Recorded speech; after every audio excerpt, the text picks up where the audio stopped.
Tinya wilila ngalondi zega tiemi tinya wilila fala ka chideme tinya wilila ngalondi zega tiemi tinya wilila fala ka chideme tinya wilila ngalondi zega tiemi tinya wilila fala ka chideme tinya wilila namara shikolomba uyo tinya wilila fala ka chideme tinya wilila saraga jugu bomuri tinya wilila fala ka chideme nego tinya wilila dabali jugu kemuri tinya wilila fala ka chideme. أعوذ بالله من الشيطان الرجيم بسم الله الرحمن الرحيم الحمد لله ثم الصلاة والسلام على سيدنا والنبينا وحبيبنا محمد صلى الله عليه وعلى آله وصحبه أجمعين وبعد السلام عليكم ورحمة الله تعالى وبركاته بدي شرف لا فلبو أمبي أو بلجلي فوق ولين منو منو بي ملكنا أني ملكوكا أنغا فولي أنغا ولين منو بك تاو بلجلي minyono jamana ka shola niko shola iko waliyu boro niko shola iko don babbaw alaka waliyu baw munu yake alayka to alay ulu chama boro e shola nga kerengren yana shola sidiki silla mbadiw ame alaka ziyara keneka shola sidiki silla adiw amudiw fugata si aka kalandiw ma san wo saw be faranyoka ka ziyara bilibili bake atola ziyara min nuba ke akafuru la dawro yere la ni oni shola cey klo duru nyonay mbadi bara mbela jeli demna na ni alquran kalan do ko fe mbela jeli nyon zoro sidiki sila dawro la noyi akasulla bay mbadi min zoro la kenenga nini aw anga wasadu ula insha Allah.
بسم الله الرحمن الرحيم اللهم صل على سيدنا محمد وعلى آل سيدنا محمد وصحبه وسلم تسليما وصلى الله على سيدنا محمد نبيه وآله وصحبه وسلم. هذا الدعاء تقرأ بعد ختم القرآن هدية الميت. اللهم صل على نبيك المصطفى ورسولك المرتضى ووليك المجتبى وأمينك على وحي السماء وأهينا على سنته من حوده يا أرحم الراحمين يا رب العالمين. أتى هذه لمن جعلته سببا لاجتماعنا اللهم آته بالقرآن من قبره السئة الواسعة والهجة البالغة والقول السابم وجاف الأرض عن جنبيه وارحمه واغفر له إليها واجعله نورا يسعى بين يديها. اللهم أكرم مقامه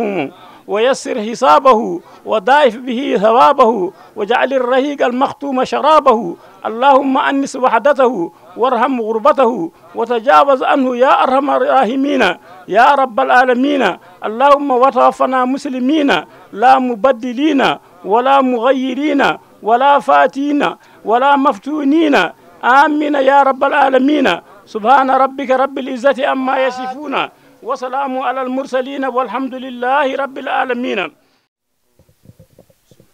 أعوذ بالله من الشيطان الرجيم. بسم الله الرحمن الرحيم. الحمد لله رب العالمين الرحمن الرحيم ملك يوم الدين إياك نعبد وإياك نستعين اهدنا الصراط المستقيم صراط الذين أنعمت عليهم غير المغضوب عليهم ولا الضالين اللهم صل على سيدنا محمد وعلى آل سيدنا محمد وارحم محمدا وآل محمد وبارك على محمد وعلى آل محمد كما صليت ورحمت وباركت على إبراهيم وعلى آل إبراهيم في العالمين إنك حميد مجيد اللهم إنا نسألك على أن تجعل حفلتنا هذه حفلة مباركة بدءا بخير وختما بخير بجاه سيد الثقلين محمد صلى الله عليه وسلم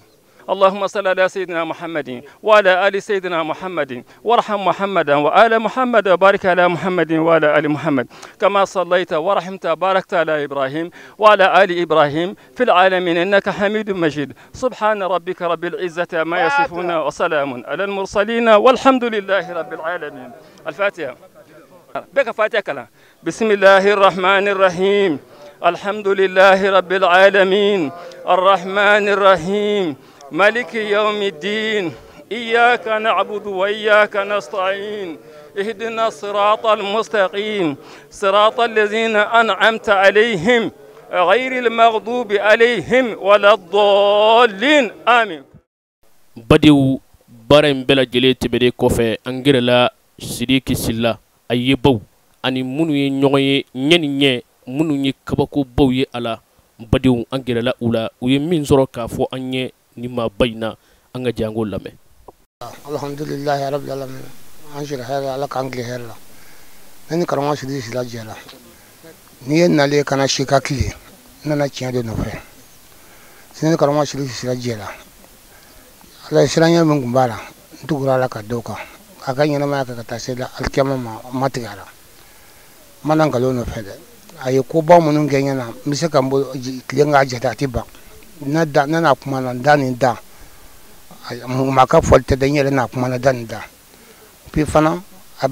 abana jana katu alala sambe atibwa ki jodara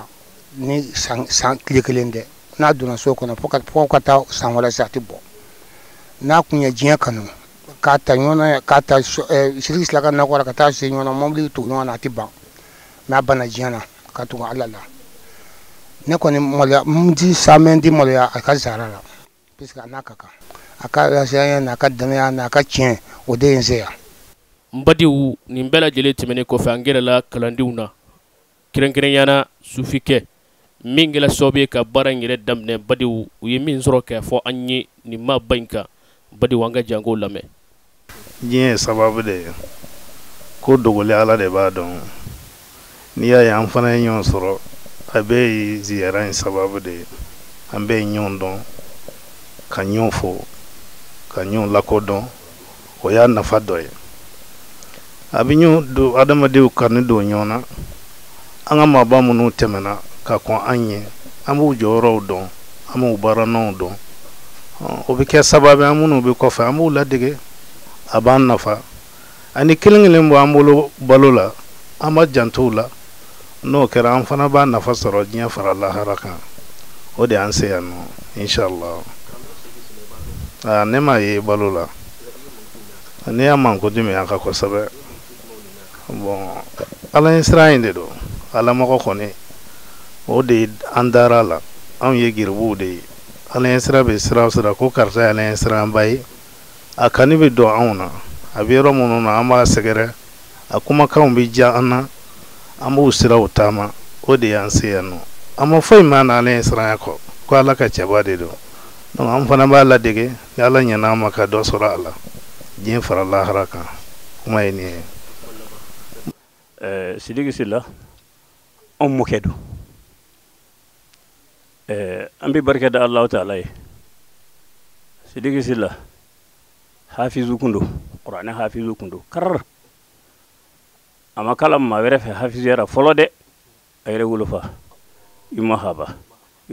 to ko lo yere Mohamed o Mohamed makorba ba fanya na chugumuna fajiri silila shuala doko sura juni musu bangina ko dafe law yoro jiru ko uru kumbi ala deli lala uka kenya na tile ubi mana utasuma na aka kalan tasuma uko ko woni mamma la ko doka fo ma bangina uko ko yu masilla bangina sura de kera che atoko ko muhammad o muhammad o de yuma haba akalana saheli fo aye saheli lijayu belejele ban saheli yera belejele mumbi uni qur'ane donche anana o yorra akon nana qur'ane sharti du be imba fe ka kala akon bi mun fiye kori kilimbe jamana ngono kum muhammad silla no te mashit se ki kala ja ude arere o yuma habai akatasma manani baboto de tlekena baboto o koni jina ubi nyonso so kala qur'ane ni ne ya fali baboto tawili baboto kam manda ani yuma haba kam manda de kena nga sidiki sila de durshira o fe folo sidiki sila hafizu kar kundo o kofe sidiki sila alimu kundo mutafannu la khilafa wala yunabbiuka mislu khabirin mumbi mundo bo defo ambi mundo mone mun kera amna areka wati ni anga wati komi ya sora kera baliye kwa note angu mi bami muna abakunti jakukura sidiki sila doctora kundo arabura ma fola muna nani madrasa e jamana ngono sidiki sila do halibi munu be kalana a chaman be ya ka kalandiw ya ka kalandiw ambe doni zora Bakar Kush ade ko Madina directeur bay o kuma ni ko madrasa arabu ni o Congo o doctora kundo hafizu kundo alimu kundo mutafanni aliba aflani akumbe kurma ayesa mbina ni de ka bi kalandiw ngala akarmo ko yesi digi sila de sidigi sila anga doni shoala ya Mahmudu Fofana o de kumbe gakura shoala be kumbita wala da mine o kofe Hamidu Tarawale shoala be kumbita wala da mine sidigi sila nale Hamidu Tarawale wala da mine sidigi sila fe sidigi sila anga alimu labauna ambe bi wala da mine muve namba mbala o kongo na bita manaye we baba sogone o de kumbi wala da mine afia baba sogone ba kimiri Muhammadu Tarawale nunu be kumbi déplacer sho ala kana wala da mine yanno o be jele dernier mandat ofma mun donya yara be jamana alimu bele jele la shorawra beti batan ani tla o durshi kumbe shidigi kungolola oni qur'ane tikiliye oni doni to tikiliye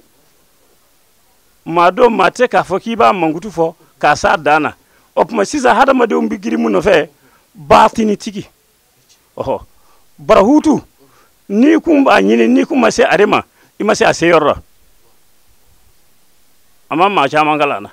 munya doni nene o segu dawda yi nyefla bi gira no fe o ay don na ma defo ko o ma ambi muntatan wala yunabi khasala alaka annafanu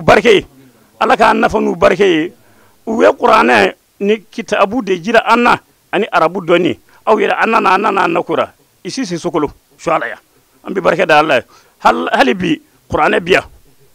hadisa biya fiqh biya tauhid biya o dina bana ne o te anti foido ambi barke da Allah taala ni ziyara ambi do ke alaka ke na yuancha maye basaka sababu yake ziyara bi ke do ye abike ngaka ziyara ke maye mamuna kaka o ni yuanawi alaka ni sababe sallallahu alaihi ambi nyambla ya nana fe jaranya boyanama jamana anya yini chugo faso mana ziyara anya sigi abi sandama do bo ambi do ke jamana sidig sila ma barka makundo kalamba kundo donba kundo alimu kundo hafizu kundo waliju kundo lasral murfana kundo ayo abbe baraka nimbule ngone koro kumba segara tlibi kumba segara ba kumba segara bani kumba segara angol ma foy mama do jabi ko ay fanga fo bo ala ya berajele jabi nikra hormay na yere bo no hormay na karmo hormay ama foy bla manyuma yaka mawo mani ku seta kanare segara abin yana ko don ko ke makama ke dawla ke makama fukta isi isigilima tigana kon make wan yoro nya yalla ko srakele soro yano anyo srakele vanata gosu na ni ziyara ni ziyara ga no sufu ga go kanju kamna ya damna fana an farma fa sanwo sai ba fo nyana de tabi chaya ga teme sanwara ta wa do jabi ode nyono mo ko be fanga fa nyino te mo hakilla dulogo ban nyuma digin nudo dulogo ban nyino te be ma do soran be we ma lafule ala mo ko bo dara kandira ke da dina na ngania ka nyono mo ko be fanga bo te dina ni ngania no nyana ko badro bara bana wa chorban nungu da foiga segundu wede dunga donu kumbura ngaw dina no ngania ku ngai niyo mawo mai ba fa bora nyona wo anyoro naro no soro ko fa anyo no to ko fe foi tambolo ala ango akira wa kamna yu no to foko na blabira ma fo ka fa mba ka chugudi mamu vanano mba no fe fa no ma fo ku ba ka chugudi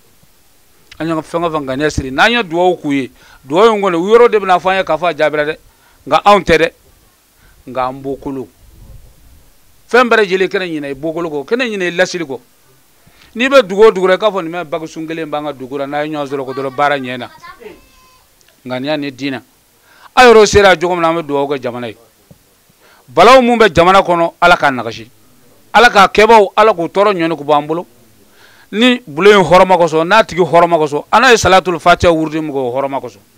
ana nyoro buna dalailu kalam ga na me qur'an kalam mu ru horoma no baraka ko so mawma nana akiki ma hinay akiki ma kortali akiki ma dawla akiki ma wasay ni ngani amu fana siri ni mun ala tabibe ala ko jabi fe mun ala fana tati jabi andala delola o tigra ma fana na yo ngani siri obu da sarara o tisavea sabi ambo de ango ala ango akira amma fo wari ango san sifuka ko nimbi se ko to sama kamna ya damna do na foko na blabira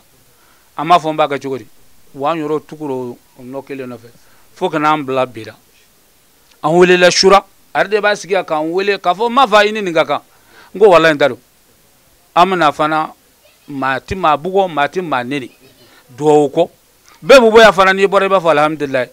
wa ayro fu nano na vraiment ka fa alhamdulillah ala ka hina se tabo maka barka do ko mona ayro mum ba ko fela la ala ka cesir da malaka na na shiba bona mama boro yoro ki sese ala ka barka da nona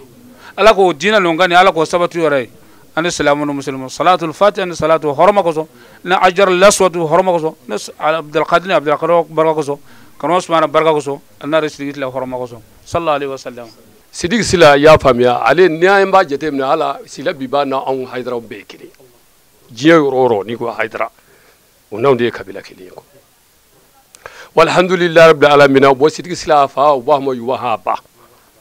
سلا بو المهم بايربا أمانة بوكو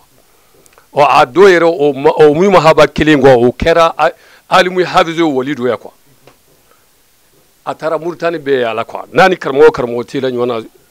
soma fe na wula fe jetki o karmo ba fo ne bi mu fu yegita yoro wala abita karmo wara fe na atara o karmo wara fe kwa o fana yeni soma fe nu nyon zoro lifi yera mana naga wula fe o ba fu yegita karmo fo atara se karmo kilima kwa o talbu motari kwa o kwama ne go mi fi kam ni ne mbina so ma fe ni ne yigi wal hada dima annabi mi fi mo kele ndebe kala jamana ka kala bo ma sugulu margaw bo ma shwala nu bo sukuru ako funi sero jamana ko o koni kamale mi seki kala o yeyu ma haba reskili ay wal hablawdu ni siri silafati ay wal hablawdu sahil kono kta ani machine tinyona karmo shitinyona ni wula fe na ma fo ne ya fali mai kala njugo tena bulubile sidi sila tara wala dabu deka fokna atado se kwa ayo o yuma haba kele vana na kun kala na ya jamana ngaya kwa jirbi doke kono tita yorola umma tukman harama dion kala ndi mu kumba bula ka cece kama sabai akala kafe tu bouger fiu ngo ya soro ale re ni mo mugme e karnu na kwa odo ya soro misir baba bi an fana mo ke do be am nu an duluma sama bo ma ko sir muhammadu muleli ube walati kan mo duguru mbe karwa muhammadu mbe kwa amadu lakaru mbe sunana kwa umaru mbe kwa iye kuma famiya muhtaru mbe a jama amma kacha sona ma dafali do fe ma dafali do bo ninde sona gawni kuru shira kawi nunde yuruye kwa kuma ya fa benga wudu kwa ado karmo do kumbe ko hadi kwa bo ma hadi sama ke korba wode kum misira mo yasuro alibi fatu domuna ala ka afatura wati muna kwa bon u y'a a ko waati mun na k'u b'a ta ka taa n'a ye kaburu la a ma se ka taa hadamaden fɛ wa kamalenden yɛrɛ bɛ taa cɛ kɛmɛ sabara a giriyara duguma a ma se ka taa o y'a sɔrɔ hadi de bi misiri baba ɲininka o don misiri baba ale ye wali nka ale de bɛ ifiti kunna parce que ale de ka teli ni ifiti sira ye quoi que kuma farafasiya mɔgɔw ye quoi ale de ka teli o don hadi b'a bolo siya ma a y'a ɲininka ko la misiri baba a kuma kubara jumɛn bɛ yen sisan ni an ko an b'a ta moyen kara an ko an b'a ta moyen kara a ko ni ani ala de bɛ intervention na quoi a ko a t'a fɛ fiyewu ale ka taa n'a sɔrɔ kalanden ani silamɛ jama fɛn o fɛn fo ale de bɛ dugawu kɛ ala fɛ wala ala ka se k'i yafa jama ma o sisan an bɛ tila fɔlɔ o tilabaliya de b'a to sisan an bɛ se ka taa bon ala y'a kɛ a tilalen k'o bɛɛ lajɛlen la o y'a ta ka taa o nana n'a ye kaburu la quoi o bɛna n'a ye kaburu waati funufunu bɔra wala tɛ kana bawo sirima min wele o nana don jama cɛla waati min na u selila bon hadi toujours ale bɛ misiri baba ɲininka n'a bɛ baroda o baroda wala ni ko kabako mun kɛra a b'a ɲininka a la quoi a y'a ɲininka a la quoi a ko nin bɛ mun filɛ nin ye finifunu mun filɛ nin ye a dun danna ma finifunu kɔni bɛ na a bɛ tɛmɛ fiɲɛ don a bɛ taa mais mun y'a jɔya ɔ misiri baba yuma haba terike de sirima wulumile de ye wala tɛ karni kelen mɔgɔw don waati kelen mɔgɔw don hali n'a kun bɛ na fana a bɛ tɛmɛ ale de fɛ yen n'a bɛ taa ɲaminɛw ni fɛnw na o y'a sɔrɔ sahili ninnu o y'a sɔrɔ yen jamana ɲinɛ kɔlɔnw dɔrɔn de bɛ yan kanari tɛ yan baji tɛ yan quoi a ko nin ye sirima wulumile de ye quoi layidu de b'a ni nin cɛ a ko a bɛ seli a kan n'a selila ka kuma a bɛ sutura ɲɛna a bɛ taa o selila ka kɛ tila funufunu kelen in fana wulila tuguni ka ɲɛsin sahili ma o don misiri baba de ufiti ye mais maa mun b'a ɲininka o b'a fɔ hadi samakɛ i y'a faamuya maa mun b'a ɲininka o don hadi samakɛ quoi a ye o de fɔ o ye quoi bon o kuma ninnu ka kisa kɔni hakɛ taara quoi bon ni o bɛɛ lajɛlen a y'a fɔ cogo min na a kɔrɔw n'a dɔw bɛɛ bɛ diɲɛ fɛ nka kabini ale yɛrɛ sigira yan mɛti kara kabini ale se hɛrɛ ni baden ni bisimila ɲuman ni jama ka fɔ ɲuman quoi o bɛɛ ale yɛrɛ de kan wa anw de foyi don a la ni hɛrɛ tɛ quoi an bɛ ala deli ala ka si ni kɛnɛya d'a ma ala k'a nɔgɔya ala kɛra laharama kosɔn an bɛ karamɔgɔ hayidara fo komi e nana quoi ne ye maa bɛ fɛn fɔ i bɛ karamɔgɔ fo n'i ye maa ye fɛn o fɛn i b'a sɔrɔ don dɔ y'i kan ala k'i tugu a nɔfɛ ala k'a kɛ ko barikaya baya tigi ko an b'a fo an b'a bɛɛ lajɛlen fo jamana yarabi balo mun bɛ jamana kan ala k'a ɲɔni bɔ an kan hɛrɛ mun bɛ jamana kan yarabi ala k'a da ni silamɛw ma ala kɛra laharama kosɔn aw yɔrɔ a sera hɛrɛ la cogo min na yarabi ala k'a kun don bamakɔ o hɛrɛ kelen la hakɛto bɛ nin ka sala alhamdulillah an bɛ ala fo an bɛ ala barikada ala mun sɔnna ka bi don jira an na bi ye donba ye ala fɛ komi kalo ɲɛ kaloba ye cogo min na an balimakɛ i y'a ɲininka k'a fɔ an bɛ bi an bɛ ziyara la ziyara jumɛn don an ka sɛku ne ye sɛku sidiki sila ye sidiki silamu ne ale ye ɲuman haba sila den ye n'ale ye binda karisi den ye alhamdulillah ziyara yɛrɛ ziyara kɔrɔ dɔnnibaw yɛrɛ fɛ dɔnnibaw bɛnna mun kan alakiraba muhamadu sallallahu alaihi wasallam ale de ye ziyara kɛ fɔlɔ cogo di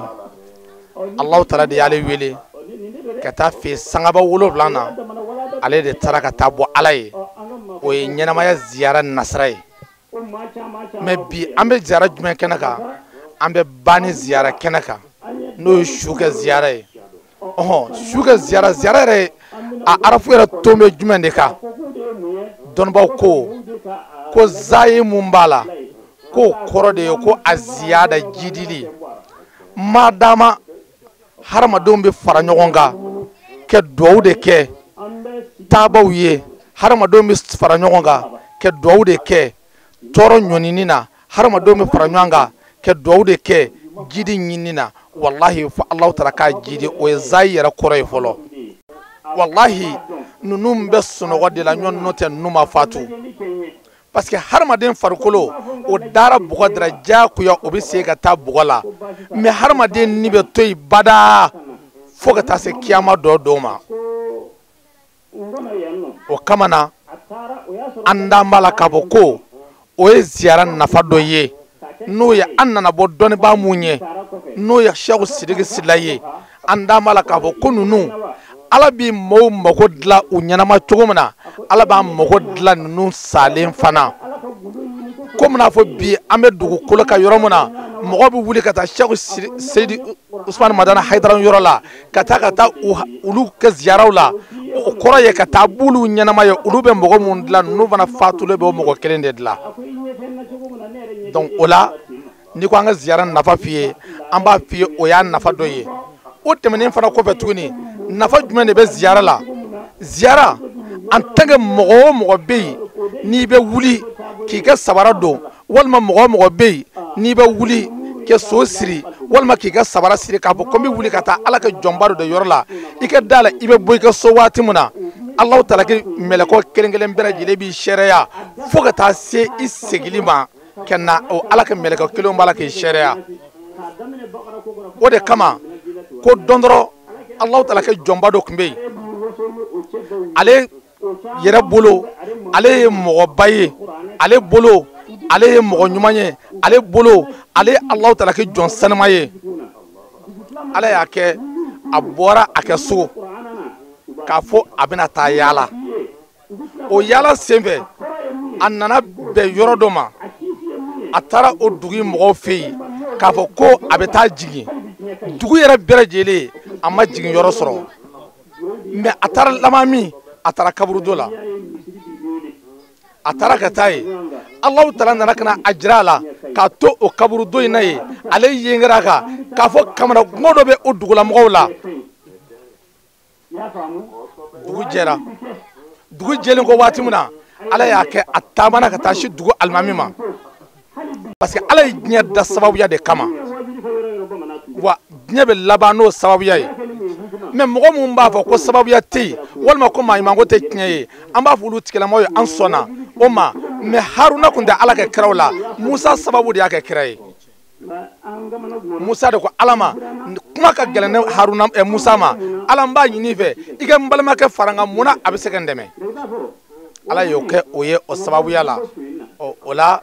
ziyara a nafa tɛ se ka fɔ k'a ban ziyara a kuma tɛ se k'a fɔ k'a ban komi ko labɛnko cogoya dɔ mais ala k'an bɛn sababuya ma an karamɔgɔ Sidiki Sila a ye nafa mun ye ne Gawusu ye kɛnɛ kan komi ne ka baara ye kaburuya zura ye an yalala an bɛ zurali ka fan caman alhamdulilahi rabbil alamina an kɔni kaburu jara Mali kɔnɔ yan ba kɔnɔ an ɲɛ kɔrɔ ni tile bɛ yen an nana Sidiki Sila ka kaburu la yan an ye baara caman kɛ an fɛ yan nɔ alhamdulilahi an ye nafa caman ye Sidiki Sila la o kɔfɛ n kɛla ka na Sidiki Sila ka kaburu la o san n ye san kelen kɔnɔ taa ni ka segin n ye siɲɛ 40 kɔ de kɛ yan n mana foyi la n nana ala kama alakira kama n nana Sila de zuraw la Sidiki Sila ne b'a dɔn ne bɛ dɔɔnin dɔn ne ma ye mais ne bɛ dɔɔnin dɔn ne bɛ se ka dɔɔnin fɔ Sidiki Sila kan walahi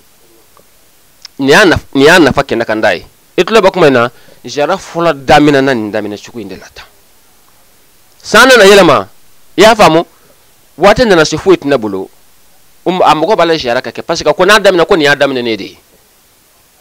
a mɔgɔ b'a la ziyara ka kɛ foyi tɛ ne bolo ne ye mɔgɔw wuli ka na ko kana fɔ naani ye fɛn tɛ n bolo sisan mais ziyara bɛ kɛ nka foyi tɛ n bolo n ye dabali tɛ k'a si ma ɲɛ n bolo jama fa ɲɔgɔn tɛ ɲɛ musaka kɔ olu nana ci da ne fɛn ka ta bɔra Kanjuru n yɛrɛ ba bɛ n woloba n ko a bɛ ɲɛnabɔ sisan ne malo don kɔfɛ kilo 50 ka taa a siri moto kɔfɛ ka taa di n ba ma kɛ n to yen ka taa alifa siri Berta ka kaburu la olu nana Naanu fɛ yan u ni Naanu tɛmɛna ka taa Sidiki Sila ka kaburu la Naanu ye ne wele ko musaka min bɛ yen ni ziyara ko bɛna kɛ ko a ye n dɛmɛ ne sigi ma alifa siri ka kaburu kun ginja alimami karamɔgɔ alifa siri Berta ala ko dɔn ne de ne sigi ma ko kaburu kunna ko ne jɔra ka waati ko na k'a ye nasɔngɔ de ye 5000 a ko a ye mulikisɛ bɔrɛ 1 di yan a ko a ye misi 1 di yan o ziyara tɔtɔrɔ jumɛn bilen bilahi o kuma Naanu nɔ tɛ ne nɔ tɛ walahi a bɛ n ka hamina de ne sela ka baara parce que a mago b'a la kɛ quoi o kɛra ka ne to alifa siri ka kaburu ne sigilen kasira parce que n mago tun bɛ min na o de ye nin ye jogo mun kuma ninnu na ala mago bɛ jogo minnu na parce que bato in fɔlɔfɔlɔ de ye ala ɲɛsiranya ye i y'a faamu wa jɔn ka sira ala ɲɛ ninnu de siran ala ɲɛ i y'a faamu Sila ko ma a ko karisa ako kan yin ko aki gele I gele ye kasra ala nye ala bato ko fe ki I gele ya e kasra ala nye sabu ni ala bato ni masranye na fa fotor ne jora warji mununga kabrula ha ni kilengele na bela jere yu ala bonya te soni ala nyasranya te nunu yu ka bonya de so ala nyasranya kono billahi nunu yu ka bonya de nyusra nyuta sanu kolobe sila ka yoro la war kolobe sila ka yoro la jon ba yoro do sanu kolondinga sila ka yoro la war kolondinga sila ka yoro la ya adalet lo bangana itlo bakumena nga muya bana amugo kuma domina donc alaka mbabe ati so fiyo ni ala nyasranya te ya famu la hormati do hadma dina fiyo ni ala nyasranya te donc mi ala nyasranya donuna angaram go ke ala nyasranya de mi ala yenu nu zone mbunya bayna ala nyasranya do ala nyasranya odibi feben na ti joma bato ko te de bato josi ala nyasranya de bonya bin ala nyasranya de no fe o kuma mena boto ka chugo ni ala nyasranya ta kono bae moko be mina adafa ka gele o ala nyasranya de bi buye nati ala weli lama atado abi mi soro lebe mi mambul ala de bi doni ta koy mashi tata am moko bala de jebe ka nyonzro nokola ya an gon mu dabali de tige an zena an farkulo ala de ba ala mi make o ala welele ala yo nokanya mami ala de dele la abin nye chugo la an gon mi dabali tikar la ba de ala yamu ala welele de ka dam na fa flash gramna fo sangara nyang man ngene ngona ala welele dam na ni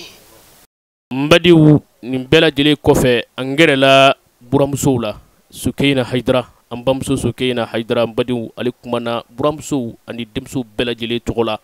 o kofe angere la modiw fanana u ye min sɔrɔ k'a fɔ an ye karamɔgɔ Sidiki Sila ka ɲɛnamaya kan badiw o fana ye ne bina ya don min na ne si bi san 17 ne fa ye ne ta kana ne di Sidiki Sila ma a ko n nana n den di ma n y'a don I sogo ni wolo furanjɛ I ka n ka kalifa minɛ lahara I bɛ taa n ka kalifa segin ma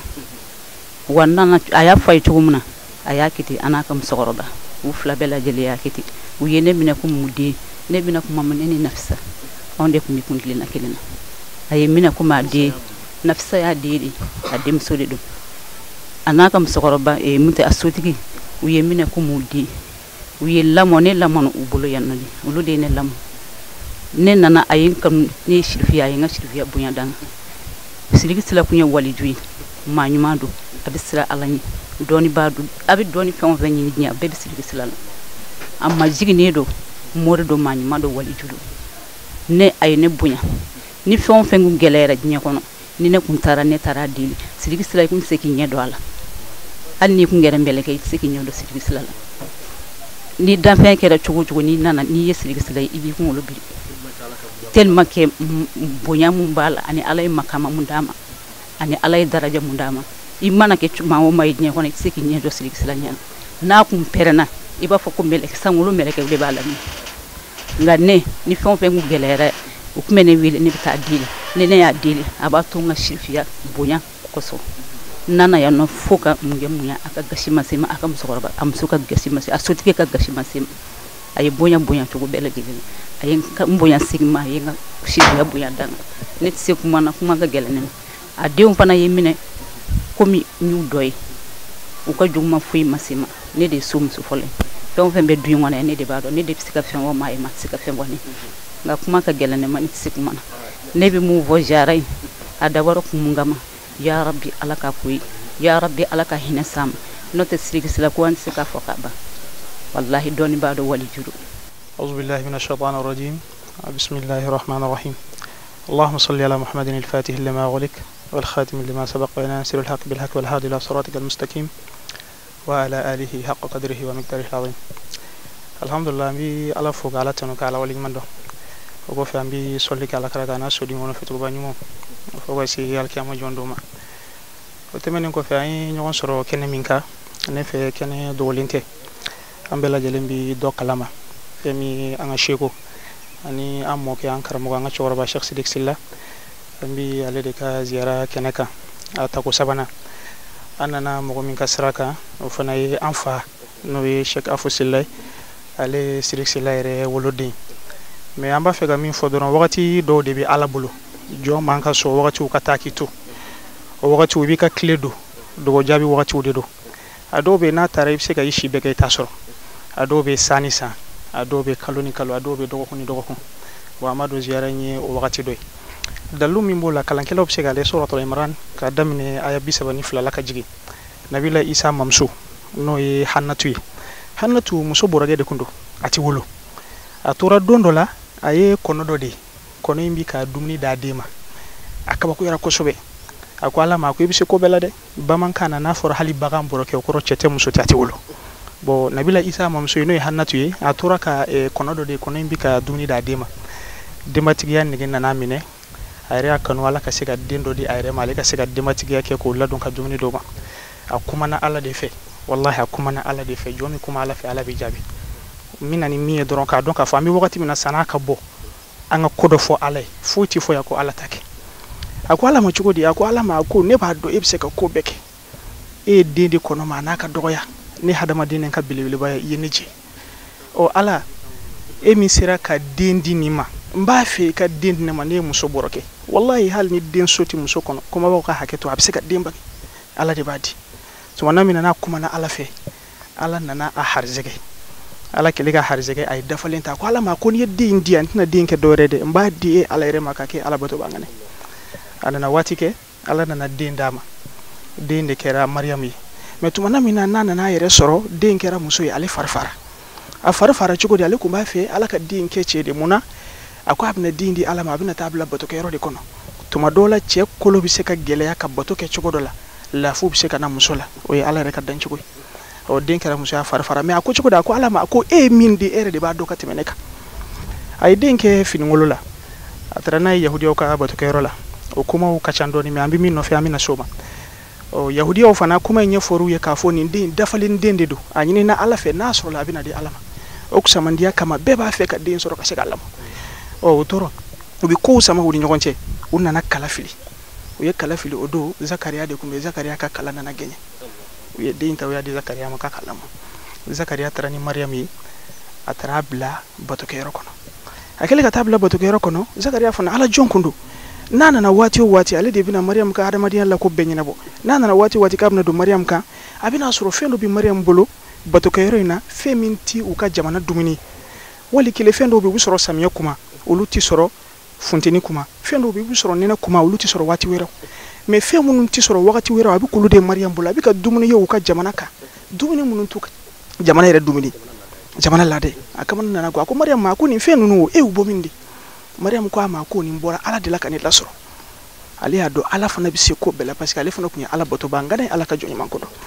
Zakariya fana nana sigi k'i miiri a ko nin ye waati dɔ de ye jɔn kan ka kuma Ala fɛ ne fana t'a to nin waati in ka bɔ dɛ a ko Ala e fana min sera ka nin kɛ Mariyamu ye ka fɛnw d'a ma mihrab kɔnɔ ka sɔrɔ a fɛnw waati tɛ ne fana bɛna kuma i fɛ n bɛna kuma i fɛ cogo di Ala ne Zakariya fana si tɛmɛna den sɔrɔ i ma den sɔrɔ n ma muso wɛrɛ furu ne ye muso min ta o fana tun ye bɔrɔkɛ Ala n b'a dɔn i bɛ se ko bɛɛ la ne fana b'a fɛ i ka den di yan nin ko in ka sɔn Ala nana Zakariya jaabi mɛlɛkɛ nana kuma a fɛ ɔ a kamana nana gan ko in bɛna se ka kɛ cogo di a ko Ala ma ko ne si kɔrɔbayara ne muso fana ye muso bɔrɔkɛ Ala nana tamaseerew jira a la n'a muso lajɔra a bɛ se k'a dɔn ni tamasiyɛn mun na Ala nana o tamasiyɛnw bange a ye ɔ k'a dɔn dɔrɔn ko bɛ min nɔfɛ an bɛ wagati min na fɛn o fɛn bɛ yen ko ti bonya jɔn ye Ala jigiya ka Ala bila yɔrɔ min na i bɛ Ala sɔrɔ ten de misaliya la ni ne ko i ma sisan ko Ala ka miliyari de ma san ni sini cɛ i b'a fɔ depi i b'a fɔ Ala b'a fɔ kuma ne tɛ se Ala bɛ bɔ a la wallahi Ala bɛ se ka ko bɛɛ kɛ su ko ani dugusajɛ cɛ o la jɔn ye Ala jigi ka Ala bila yɔrɔ min na dɔrɔn i bɛ Ala sɔrɔ yen de an filɛ cɛkɔrɔba min ka ziyara kɛnɛ kan n'o ye Cheikh Sidiki Sila ye foyi tɛ fɔ yan ko Ala t'a jaabi kabako kun bɛ Sidiki ka ɲɛnamaya la da tɛ se k'a fɔ ka s'a dan na a fɔlɔ Sidiki kuranɛ hafizu kun don kuranɛ kalansira caman bɛ yen a y'o dɔnni ba cogoba o tɛmɛnen kɔfɛ papiye ka dɔnni sira wɛrɛw bɛ yen a y'o dɔnni baw cogoba a ka lasirari ko o kuma tɛ fɔ Mali kɔnɔ a fɔra ale de ma ko bajo nasara arabu ka vol ta kana jigi farafin kan ni ko i b'a jate sous région kɔnɔna na Sidiki n'i m'a fɔ fɔlɔ i b'a fɔ filanan ka da la ko Ala ko ci et puis Sidiki fana waliyu den don waliyu bɔnna de don k'a fɔ a ye baara kɛ Ala y'a k'a ye mɔkɛ kun tɛ o tɛ dɛ ka daminɛ fɔ yuma fa silala ka taa bila fo sedina bɔkɔrɔ la i n'a fɔ cɛkɔrɔba fo sɔrɔ cogo min na a bɛɛ kun ye waliw dafalenw de kasidatigi b'a fɔ ko waya husnul hasin o kun ye sidiki de depuis ko yɛrɛ depuis asulu la a ka ɲi fo kana sa yɛrɛ ma et puis a ma sigi dɛ a fana y'i cɛsiri ka kalan kɛ ka dɔnni sɔrɔ ala tɛ se ka ɲini n'i ma kalan a ye dɔnni sɔrɔ wagati min na a ye ala ɲini ka ala sɔrɔ mais a yɛrɛ kɔlɔsi ta ka cɛ kɛ mun na ale yɛrɛ ka sigi suma dɔ la suma min ale yɛrɛ ka suma ka fara mɔgɔ ka suma kan n badenw nin bɛɛ lajɛlen tɛmɛnen kɔfɛ an gɛrɛla karamɔgɔ sidiki sila a denw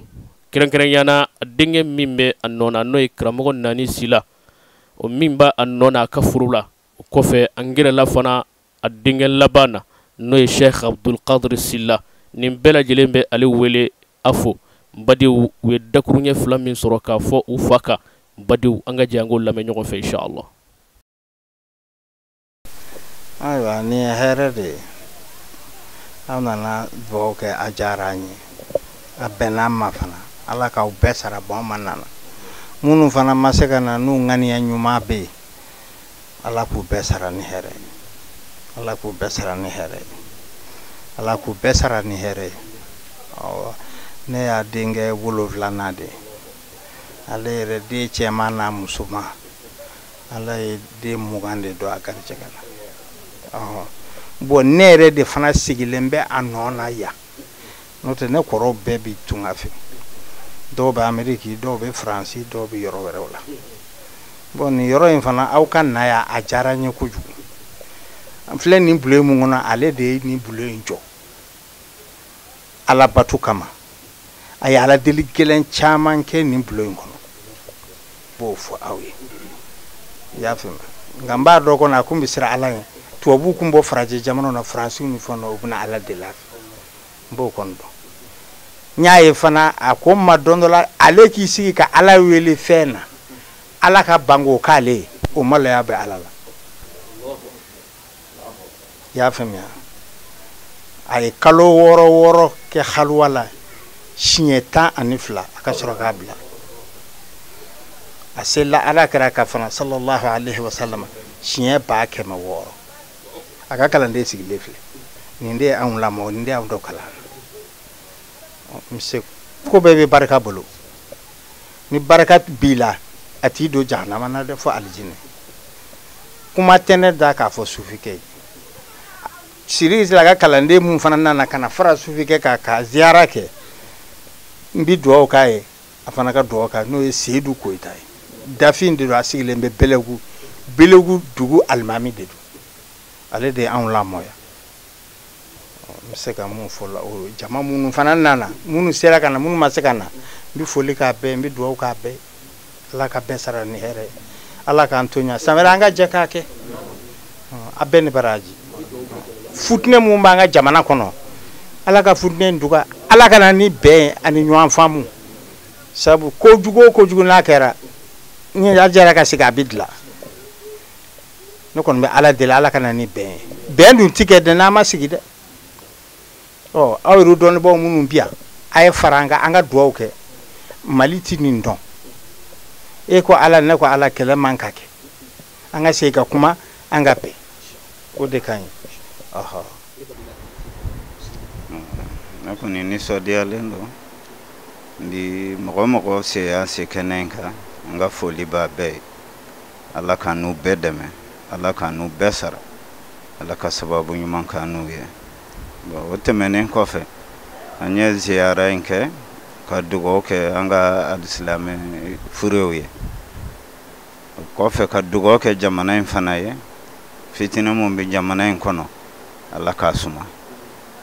bala mun b'an ka jamana in kɔnɔ ala k'a suma an bɛ dugawu fana kɛ an ka jamanaden gansan minnu tora nin fitinɛ in na n'u se ma taa u bolo ma taa an bɛ dugawu kɛ ala k'u hinɛ an ka kɛlɛkɛcɛw n'o ye surasiw ye olu mun fana tora nin fitinɛ in na an bɛ dugawu k'u ye ala k'u hinɛ ala k'an ka jamana in kisi ala k'a tanga ala ka hadamadenw dusukun kɛ ka ɲɔgɔn kanu ala ka maliyɛnw dusukun kɛ ka ɲɔgɔn kanu ala ka kisi ni tanga kɛ ziyara in a kɛra ni ala sɔnna ni ala ye si ni kɛnɛya d'an ma an b'a kɛ bada bada de ni ala ka diɲɛ inshallah bon an fa n'an karamɔgɔ Sidik Sila Shuala ne y'a den cɛmanw na laban de ne yɛrɛ tɔgɔ Sheikh Abdul Qadir nka mɔgɔw bɛ n wele afo an bɛ bɛɛ lajɛlen fo Shirifula mɔgɔw fana tele mɔgɔw an ka foli b'u bɛɛ ye an bɛ dugawu k'u bɛɛ ye an karamɔgɔ yɛrɛ Seyid Sharif Usman Madan Haidara an bɛ dugawu k'a ye an bɛ dugawu ɲini a fɛ Ala ka n'aw bɛɛ dɛmɛ kira yɛrɛ kanu kama salli ala rasul. Alhamdulillahi rabbil alamin badiw ninkuya anye nyono jamana ka kerenkerenya shola Sheikh Sidik Sila ale ka ziyara belebeleba min n'a bɛ kɛ a denw a mɔdenw a ka kalandenw fɛ san o san badenw o kɛnɛ de tun ye nin ye karamɔgɔ Sidiki Sila ye min kɛ ɲɛnamaya na badenw a ma dogo maa si la an b'a ɲini Allahu subhanahu wa ta'ala fɛ kalandenw ani denw ni mɔdenw filɛ ka nin kɛnɛba min sigi ni cɛkɔrɔba in ye Ala k'a kɛ bɔda ye an'u ma ani asilamɛ jama bɛɛ lajɛlen ma Ala ka hinɛ se taaba bɛɛ lajɛlen ma Ala ka san wɛrɛ jira an na assalamu alaikum wa rahmatullahi ta'ala wa barakatuhu.